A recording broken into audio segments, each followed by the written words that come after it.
Hello good afternoon students.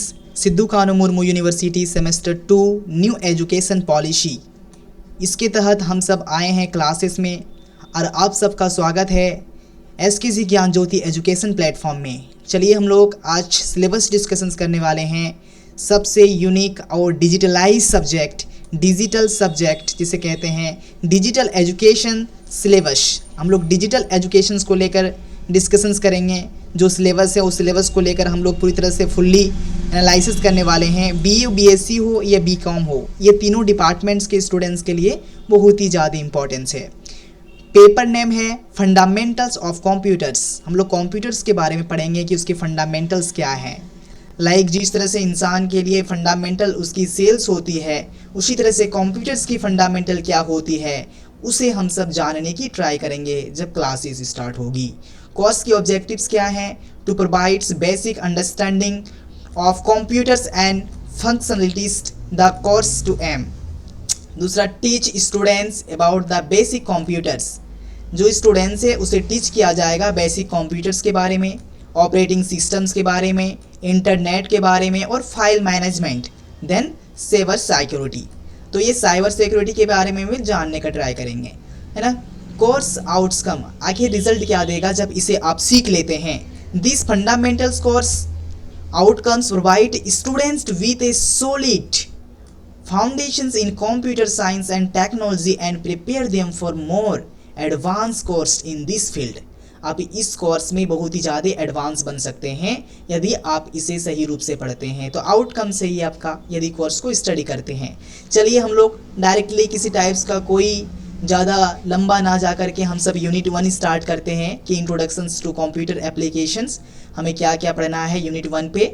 हम सबका ऐसे ही हम सबका टाइटल्स में दिया हुआ है इंट्रोडक्शंस टू कंप्यूटर्स। हम लोग कंप्यूटर्स के इंट्रोडक्शंस को समझेंगे।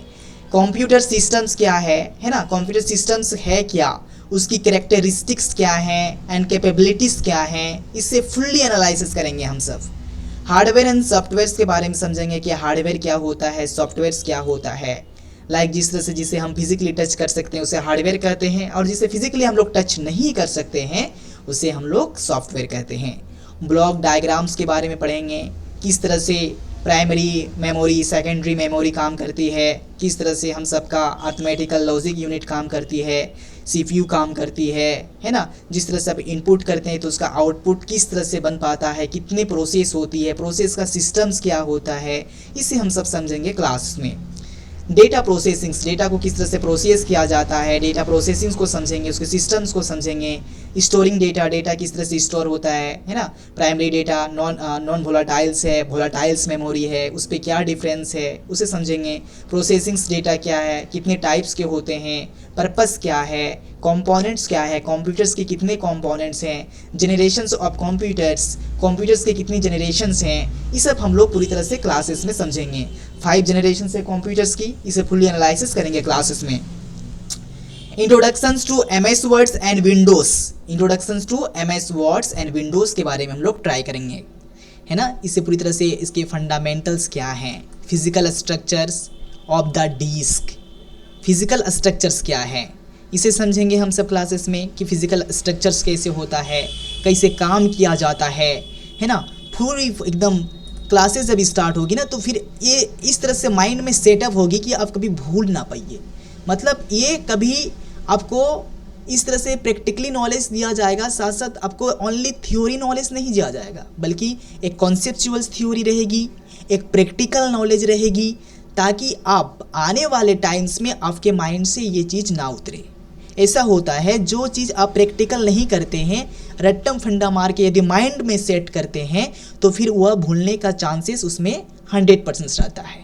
लेकिन जब प्रैक्टिकल कर लेते हैं तो फिर उसे जितना भी भूलने का कोशिश करें आप भूलेंगे नहीं कभी, है ना।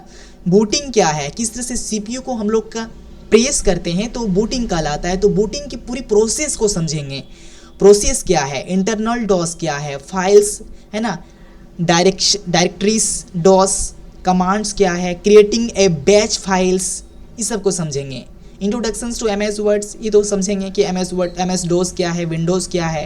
पहले एमएस डोस था, इसे एमएस डॉट मतलब माइक्रोसॉफ्ट, डीओ मतलब होता है डिस ऑपरेटिंग सिस्टम, विंडोज़ से पहले MS DOS के थ्रू से ही हम सब पूरी तरह से अपने अपने कंप्यूटर्स को रनिंग करते थे पहले। लेकिन आजकल के टाइम में विंडोज़ आ चुका है, विंडोज़ 11, 12, 13 से लगातार इस पे अपडेट होती जा रही है।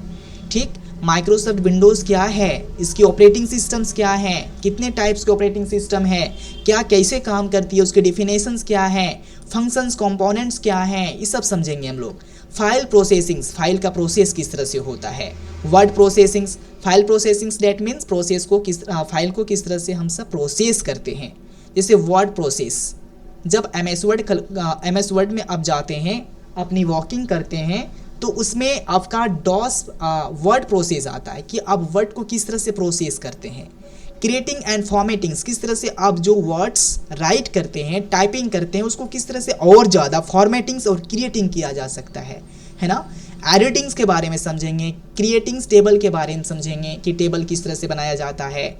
ग्राफिक्स इन डॉक्यूमेंट्स, किस तरह से हम लोग ग्राफिक्स को एक डॉक्यूमेंट्स में प्रेजेंट कर सकते हैं। स्प्रेडशीट यानी एक्सेल को समझेंगे, है ना। स्प्रेडशीट किसे कहा जाता है, एक्सेल शीट को ही कहा जाता है ना। एक्सेल शीट में रो कॉलम्स क्या है, कितने फार्मूलाज हैं, कितनी ज़्यादा इंपॉर्टेंस हैं। तो एक्सेल जो है ना, ये सभी फील्ड में इंपॉर्टेंस है ना। प्राइवेट सेक्टर्स, गवर्नमेंट सेक्टर्स या बिजनेस सेक्टर्स, हम पहले बता दिए हैं कि ये तीनों सेक्टर्स में स्प्रेडशीट्स का जो डिमांड्स है, बाकी का उतनी डिमांड्स है, लेकिन सबसे ज़्यादा डिमांड्स में स्प्रेडशीट है ना, एक्सेल्स की है।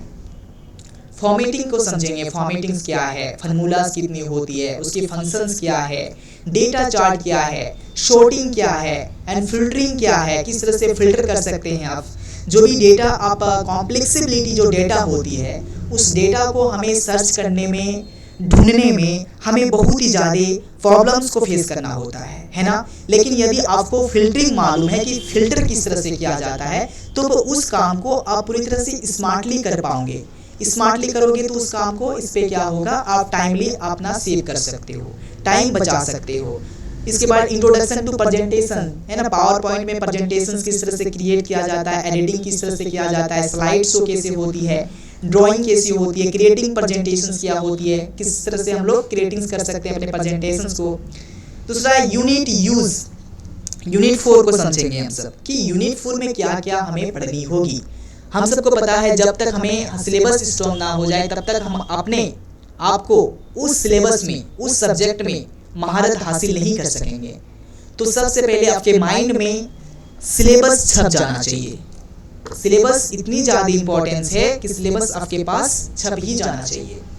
चलिए, डेटा एनालिसिस, डेटा को किस तरह से एनालिसिस किया जाता है, डेटा एनालिसिस को समझेंगे। साथ साथ हम लोग समझेंगे किस तरह से हेट्रोजेनियस स्टोरेज होता है ना। हेट्रोजेनियस स्टोरेज क्या है, पूरी तरह से क्लासेस में हम लोग इसको डिस्कशन करेंगे। ई लाइब्रेरी, आप जो फ़ोन में अपना लाइब्रेरी चलाते हैं, है ना, कोई PDF डाउनलोड करके रखता है, साथ साथ कोई एप्लीकेशन भी होगा, उस एप्लीकेशन में बहुत ही ज़्यादा बुक्स भी हो सकती है, समरी भी हो सकती है, पोएम भी हो सकती है, हिस्टोरी भी हो सकता है, मतलब एटसेट्रा कुछ भी हो। तो आप ई लाइब्रेरी क्या है, इसे समझेंगे, यानी इलेक्ट्रॉनिक लाइब्रेरी। गूगल स्कॉलर भी एक वेबसाइट है जहाँ पे गूगल में जाके आप यदि सर्च करते हैं तो बहुत कुछ आपको कंटेंट मिल सकता है जो गूगल पे नहीं मिलता है। गूगल के अंदर में गूगल स्कॉलर को सर्च करते हैं, फिर उसके बाद कंटेंट को आप सर्च करते हैं, तो कंटेंट मिलने का जो चांस है वो 90% होता है। डोमेन स्पेसिफिक पैकेज, चलिए, domain specific package and such has SPSS यानी statics package for social science, है ना। ये हो गया आपका फुल फॉर्म। SPSS का फुल फॉर्म होता है statics package for social science, यानी सोशल साइंस के लिए आप किस तरह से अपने कंप्यूटर्स को रनिंग करते हैं। कुछ सर्च करना होता है तो आप सबसे पहले टाइपिंग करते हैं, वो टाइपिंग जो है वो सेंटेंस, वो वर्ड्स जो है डोमेन नेम में वो कन्वर्ट हो जाता है, यानी वर्ड्स में चेंज हो जाता है। ठीक, मैथमेटिका एटसेट्रा पढ़ेंगे कि मैथमेटिका क्या है, मैथमेटिका किस तरह से काम करती है ना, किस तरह से आप जितने भी कॉम्प्लेक्सिबिलिटी जितनी चीज़ें होती हैं, मैथमेटिकल कैलकुलेशन होती हैं, आप किस तरह से इसमें सॉल्यूशंस किया जा सकता है, ये समझेंगे। यूनिट 4 यूनिट 5 ई गवर्नेंस को समझेंगे कि उसकी मीनिंग क्या है, ओरिजिन क्या है, इंपॉर्टेंस क्या है, ऑब्जेक्टिव क्या है और फंडामेंटल्स क्या है। यानी जब हम लोग क्लासेस स्टार्ट करेंगे तो ई गवर्नेंस क्या है, ई गवर्नेंस यानी इलेक्ट्रॉनिक गवर्नेंस क्या है, इलेक्ट्रॉनिक गवर्नेंस की origin, importance, objective and fundamental को समझेंगे। साथ साथ एडवांटेज क्या है, डिसएडवांटेज क्या है, यानी उसकी बेनिफिट्स एंड उसकी लॉसेस, एडवांटेज एंड डिसएडवांटेज। ठीक, इसको समझेंगे हम सब क्लासेस में। चैलेंज ऑफ ई गवर्नेंस, आखिर ई गवर्नेंस को क्या क्या चैलेंज को फेस करना होता है, क्या क्या एलिमेंट्स हैं। लाइक गवर्नमेंट, आज गवर्नेंस जो है हर रूरल एरिया हो या अर्बन एरिया हो या सिटी हो या कोई बड़े मेट्रो सिटी हो, उस पर हर जगह पे आपका वह इलेक्ट्रॉनिक्स गवर्नेंस आ चुका है ना। आप यदि छोटे से एग्जाम्पल लें तो आपके आसपास में आप जरूर देखे होंगे, ग्रोसरी की दुकान पे, शॉप पे, आप किसी मॉल पे जाते हैं, किसी दुकान पे जाते हैं तो वहाँ पे यूपीआई यानी जो कैश लिया जाता है यूपीआई के तहत लिया जाता है। आप जब जाते हैं तो स्कैनर वहाँ पे लगा रहता है, स्कैनर को यदि आप स्कैन करते हैं तो आप पेमेंट प्रोसेस कंप्लीट कर सकते हैं। यानी ये जो है एक डिजिटलाइज इंडिया का एग्जाम्पल है।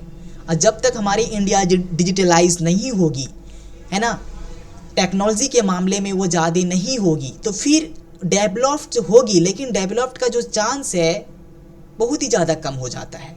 तो ये इम्पोर्टेंस है कि ई गवर्नेंस कितनी ज़्यादा इम्पोर्टेंस रोल प्ले कर रही है हमारे इंडिया में, इसको समझना पूरी तरह से हम सब के लिए एक इम्पॉर्टेंस बन जाता है, एक नेसेसिटीज बन जाता है। हम सब क्लासेस में डिस्कशंस करेंगे फुल्ली एकदम, है ना। दूसरी है, हम लोग समझेंगे इस चीज़ को कि गवर्नमेंट टू सिटीजन्स, कि किस तरह से गवर्नमेंट टू सिटीजन्स कनेक्ट है। लाइक जिस तरह से आप सिटीजन्स में नागरिक देखेंगे और गवर्नमेंट देखेंगे, आप चाहे घर पे बैठे हो, बाहर पे बैठे हो, जहीं पे बैठे हो, आप गवर्नमेंट से डायरेक्ट कनेक्ट कर सकते हो, मैसेज के थ्रू से, एसएमएस के थ्रू से, है ना। आप ट्विटर का यूज़ कर सकते हो, व्हाट्सएप का यूज़ कर सकते हो, गूगल का यूज़ कर सकते हो और सरकार गवर्नमेंट्स को आप इन्फॉर्म कर सकते हो कि आपके आसपास में क्या इश्यूज हैं, क्या प्रॉब्लम है, सोशल इश्यूज़ क्या हैं, ये सब पूरी तरह से शेयर कर सकते हो। अपनी मांग को भी आप पूरा कर सकते हो, है ना। क्या आपके आसपास में समस्या है, इसका डिमांड कर सकते हैं। गवर्नमेंट्स टू बिजनेस, आज जो है गवर्नमेंट जो है बिजनेस को लेकर बहुत ही ज़्यादा अलर्ट है। हर जगह पे सभी युवा पीढ़ी को, यूथ को गवर्नमेंट्स देने के लिए, बिजनेस देने के लिए सरकार हमेशा आगे बढ़ रही है ना। लोन के थ्रू से जितने भी यूथ हैं वह लोन्स को लेते हैं और साथ साथ अपना बिजनेस करना स्टार्ट करते हैं।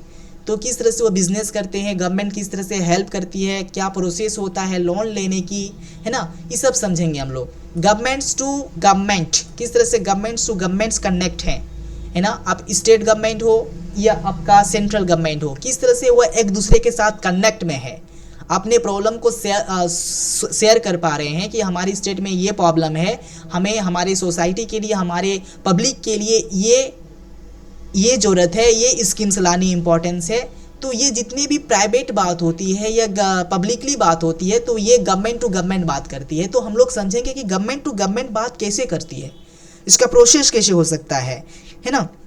दूसरा हम लोग समझेंगे कि गवर्नमेंट टू एम्प्लॉय, कि गवर्नमेंट जो है एम्प्लॉय से किस तरह से बात करते हैं, उनका क्या प्रोसेस रहता है ना, किस तरह से वह अपने सिचुएशंस को, अपने कंडीशंस को वह गवर्नमेंट के साथ शेयर करके उस काम को डील कर सकता है। ये सब क्लासेस में हम लोग स्टार्ट होगी तो फुल्ली डिस्कशंस करेंगे, ठीक है। चलिए, आपका यहाँ तक सिलेबस जो है कंप्लीट होता है, आपका सिलेबस का जो एनालिसिस होता है वो पूरी तरह से कंप्लीट है आज। और नेक्स्ट क्लासेस में जब हम सब स्टार्ट करेंगे तो हम सब अपना यूनिट स्टार्ट करेंगे। यूनिट में क्या क्या चैप्टर्स पढ़नी होगी, कैसे पढ़ा जा सकता है, किस तरह से माइंड में सिलेबस को पूरी तरह से बैठाया जा सकता है ना, पूरी तरह से कॉन्सेप्चुअल थ्योरी को किस तरह से अपने अंदर समाया जा सकता है, इसकी बात हम लोग नेक्स्ट क्लासेस में करेंगे, है ना, जब क्लासेस स्टार्ट होगी। आप सबको पता है कि इस टाइम में इस मॉडर्न टाइम में इसका यूज़ इतना ज़्यादा है, टेक्नोलॉजी के मामले में हमें बहुत ही ज़्यादा अलर्ट रहना होगा और हमें जितना हो सके इस फील्ड में फोकस करना होगा। बाकी सब्जेक्ट है आपके पास, लेकिन बाकी सब्जेक्ट को निपटाने के लिए सबसे इम्पॉर्टेंस है कि आपको टेक्नोलॉजी जानना होगा। चलिए, यहाँ तक आपका सिलेबस कंप्लीट होता है और नेक्स्ट क्लासेस में हम सब अपने यूनिट स्टार्ट करेंगे। Thank you.